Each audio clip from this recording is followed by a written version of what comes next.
सुप्रभात बच्चों। मैं भूगोल का शिक्षक डॉक्टर राजेश कुमार महतो एनडी राष्ट्रीय विद्यालय सीतारामपुर में शिक्षक हूँ। आज हम लोग मानचित्र कार्य के ऊपर कार्य करना सीखेंगे, क्योंकि ये एक बहुत ही महत्वपूर्ण है। क्योंकि ये भूगोल में 100 नंबर में 10 नंबर इसका स्थान रखता है, और इस 10 नंबर को सुरक्षित रखने के लिए मानचित्र कार्य के ऊपर हम लोग आज सीखेंगे कि कैसे मानचित्र कार्य किया जाता है। हमारे साथ हैं, मेरा नाम है स्वपन कुमार मंडल, बेलगरिया टेस्ट में स्टेट स्कूल का शिक्षक हूँ। मैं जियोग्राफी का टीचर है और दोनों मिलकर आज एक टॉपिक, बहुत अच्छा टॉपिक लिया है। हम पेंटिंग के बारे में, भारत का आउटलाइन मानचित्र के बारे में बताएंगे। तो बहुत सारे बच्चे बहुत दिक्कत होता है, मैप पेंटिंग के लिए बहुत डरते हैं, इसलिए हम सर को बताया था जी सर थोड़ा डिस्कस कीजिए, जो बच्चा लोग को बहुत ईजी हो जाएगा। तो सर अब डिस्कस कीजिए किस तरफ हम इसको समझाएंगे बच्चा लोग के लिए ईजी हो जाए। जी। आप बच्चों, आपको ये दिखाई पड़ ही रहा होगा कि स्क्रीन पे कि ये भारत का एक मानचित्र है, और इस मानचित्र को क्या इसका जो आउटलाइन मैप है उसके अंदर ही सारा कुछ काम करना होता है। और इसमें जो भारत के जो संसाधन हैं, जो प्राकृतिक संसाधन हैं, जो सांस्कृतिक संसाधन हैं, उसको इसमें दिखाने का कार्य किया जाता है। जो संसाधन के विभिन्न पक्ष हैं उनको हम लोग दिखाने का काम करते हैं। जैसे कि प्राकृतिक संसाधन में पर्वत हैं, मैदान है, पठार है, प्राकृतिक वनस्पतियां हैं, मिट्टी हैं। उसके बाद सांस्कृतिक जो पक्ष है उसमें एग्रीकल्चर है। एग्रीकल्चर का बहुत सारा डिफरेंट जो क्रॉप्स वगैरह है, धान है, गेहूं है, चाय है, जी कॉफ़ी है। ये जो फसलें हैं इनको उद्योग है, उद्योग के अलावा भी जो यातायात व्यवस्था है, जनसंख्या है, इन सब को जो भारत के नक्शे में हूबहू जो चीज़ जहाँ है वहाँ हम लोग दिखाने का कार्य करते हैं, है ना।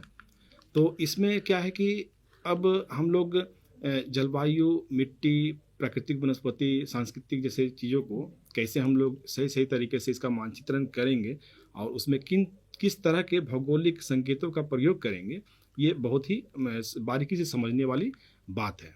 इसको हम बहुत ही क्रमबद्ध तरीके से इसको हम समझेंगे, और हमारे जो शिक्षक महोदय हैं मंडल सर, वो आपको हेल्प करेंगे इसमें। स्टार्टिंग करते हैं हम लोग जो संसाधन का जो भारत का प्राकृतिक संसाधन है और सांस्कृतिक संसाधन है, दोनों को ही बारी बारी से हम लोग समझने की कोशिश करेंगे, और अंत में एक मिक्स तरीके से हम लोग काम करेंगे, जिसमें कि 10 प्रश्न दिए जाएंगे। उन 10 प्रश्नों को हम लोग कैसे हल करना है, कैसे मानचित्र कार्य करना है, उसको हम लोग समझेंगे और देखेंगे, है ना। सर थोड़ा सा आप स्टार्ट करिए। भारत के उत्तर से दक्षिण विस्तार, अक्षांशीय विस्तार बहुत ज़्यादा है, इसलिए जलवायु का बहुत डिफरेंट होते हैं। जैसे दक्षिण पश्चिम मानसून वायु वेस्टर्न घाटी में जब बाधा होती है तो वहाँ पर बहुत वर्षा होती है, वहाँ पर वर्षा का शुरुआत होती है, तो वहाँ पर आहिस्ता आहिस्ता वायु एकदम पूरा भारत, उत्तर भारत में चला जाता है। वहाँ पर अरावली पर्वत, आप जानते हैं अरावली पर्वत एकदम दक्षिण पश्चिम मानसून वायु का सीधा स्थित है, इसलिए वो वायु वहाँ पर बाधा प्रदान नहीं करते, इसलिए एकदम जाके हिमालय पर्वत में बाधा प्रदान करते हैं। बाधा होने के बाद ये वायु वापस चला आते हैं, पूरा भारत में आहिस्ता आहिस्ता फैल जाता है। इसलिए क्या करते हैं, देखिए पश्चिम घाट पर्वत पे बाधा होने के कारण सबसे ज़्यादा वर्षा होती है यहाँ पर। वहाँ पर जब हिमालय पर्वत पे वायु टकराते हैं, वो वापस चला आते हैं। वहाँ पर देखिए एकदम बांग्लादेश के ऊपर है, गारो खासी जयंतिया मेघालय के ऊपर, वहाँ पर बाधा होने के कारण उस स्थान पर एक जगह है, आप सब जानते हैं मेघालय राज्य, तो वहाँ पर चेरापूंजी में सबसे ज़्यादा वर्षा होती है। लेकिन जहाँ पर अरावली पर्वत स्थित है वहाँ पर वायु, दक्षिण पश्चिम मानसून वायु बाधा नहीं होती है, लेकिन इसलिए देखो वहाँ पर थोर का रेगिस्तान तैयार हुआ है। ये वायु जो पुनः वापस चला आते हैं शीतकाल में, वहाँ पर जाके हमारा दक्षिण में देखिए करमंडल तट पर वर्षों में 2 बार वर्षा होती है। लेकिन हमारा जब दक्षिण भारत में कुछ स्थान पर थोड़ा कम वर्षा होती है, जैसे राजस्थान, तो इस तरफ हम कहाँ पर ज़्यादा वर्षा होती है, तो हमारा सारी इस बार बताएंगे। तो इस तरफ जब हम जलवायु क्षेत्र दिखाएंगे तो किस तरफ उसको किस सिंबल से दिखाएंगे। जी धन्यवाद सर। जैसे कि यह उत्तर में, जैसे कि हिमालय पर्वत है, तो यह उत्तर में स्थित पर्वत श्रेणी है जो पूर्व से पश्चिम लगभग 2400 किलोमीटर में फैला है। इसे मानचित्र पर खास संकेतों द्वारा हम लोग उसको दिखाते हैं। उस संकेत को हम लोग कलरफुल भी बना सकते हैं या कुछ पैटर्न वगैरह उसको हम दिखा सकते हैं, है ना। एवं बगल में उसका नामांकन करके उसका नाम भी मतलब लिख सकते हैं। उसी तरह पश्चिमी घाट है, अरावली पर्वत है, गारो खासी जंतिया की पहाड़ियाँ हैं या कोरोमंडल तट है इत्यादि को दर्शाया जा सकता है। बच्चों, इस तरह से हम लोग एक खास तरह के पैटर्न का हम लोग यूज कर सकते हैं, है ना। जैसे कि भारत की नदियों को दिखाना है, तो भारत की नदियों को दिखाने के लिए क्या कर सकते हैं हम लोग, तो भारत में स्थित विभिन्न नदियों को मानचित्र के संकेतों जैसे रेखाओं की सहायता से गंगा नदी, गोदावरी, ब्रह्मपुत्र, नर्मदा, ताप्ती नदी लुनी, अथवा जी कोई भी नदी को हम लोग उसको दिखा सकते हैं, है ना।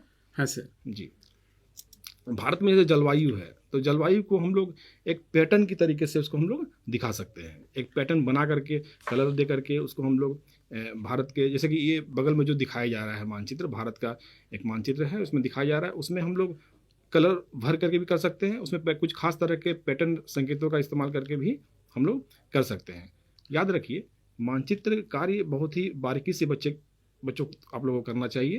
उसमें पॉइंट अर्थात बिंदु, लाइन अर्थात रेखा और पॉलीगन अर्थात एक क्षेत्र बना करके इन तीनों के आकारों का प्रयोग करके हम लोग मानचित्रण का कार्य सफलतापूर्वक हम लोग कर सकते हैं, है ना।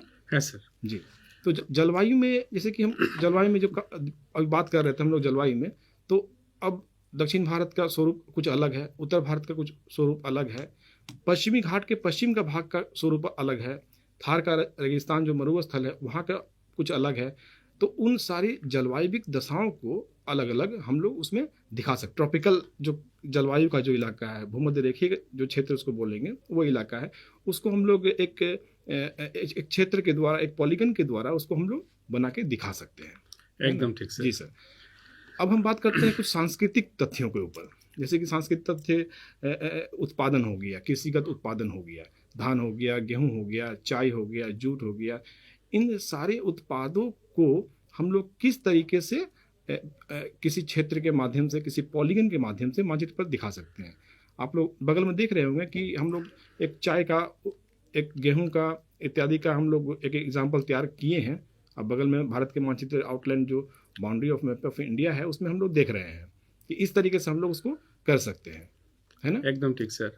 तो अब क्या है कि उदाहरण के स्वरूप में कुछ 10 प्रश्न हम लोग रखते हैं।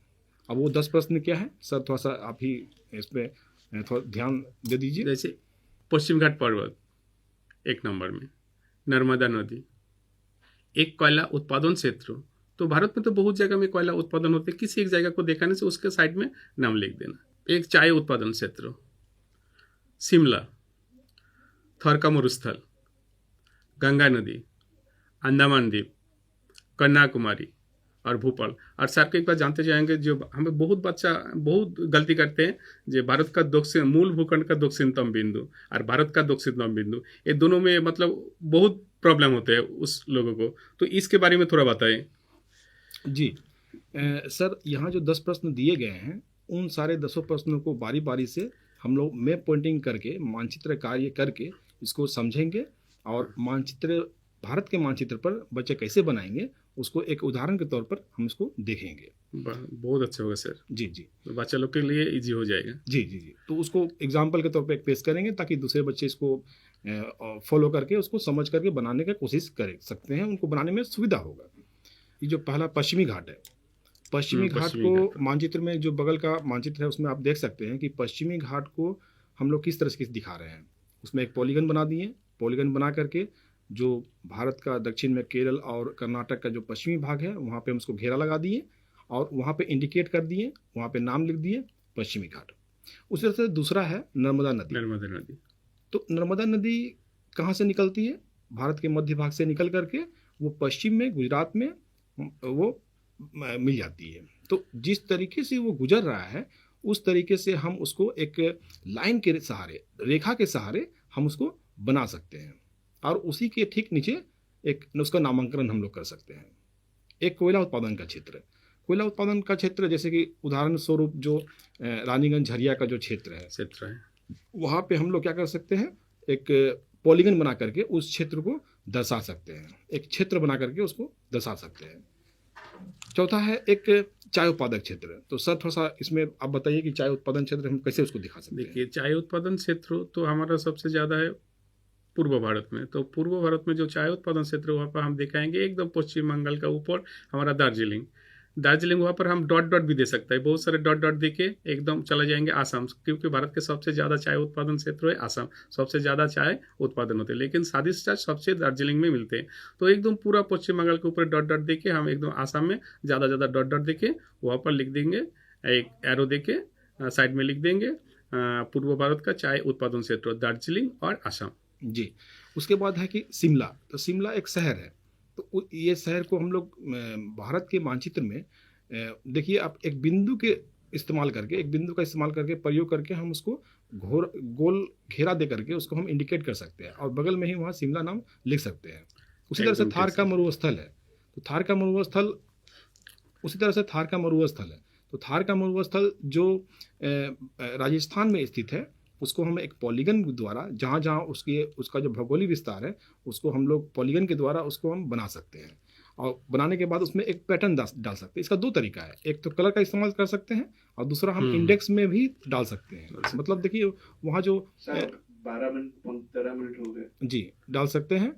और उसके बाद है गंगा नदी एक रिवर सिस्टम है, उसको एक लाइन के द्वारा दिखा सकते हैं। अंडमान द्वीप समूह है, वहाँ पर भी हम लोग उसको एक पॉइंट दे करके एक नाम लिख सकते हैं। कन्याकुमारी सबसे लास्ट वाला पॉइंट है। मुख्य भूमिका याद रखिए, कन्याकुमारी मुख्य भूमिका सबसे अंतिम पॉइंट है, जो सर अभी बता रहे थे कि गलती बहुत सारे बच्चे करते हैं, है ना। भोपाल भारत देश के मध्य में स्थित है, उसको भी एक पॉइंट बना करके एक गोल करके हम उसको कर सकते हैं, उसको बना सकते हैं और इस तरह से मानचित्र कार्य को हम लोग संपन्न कर सकते हैं। और सर और एक बात, हम इस तरफ करने के बाद नहीं तो लास्ट में हम एक इंडेक्स बना के एक करके 10 इंडेक्स बनाएंगे, तो किस तरफ किसका सिंबल दिया है वहाँ पर सिंबल देके साइड में लाभ देंगे।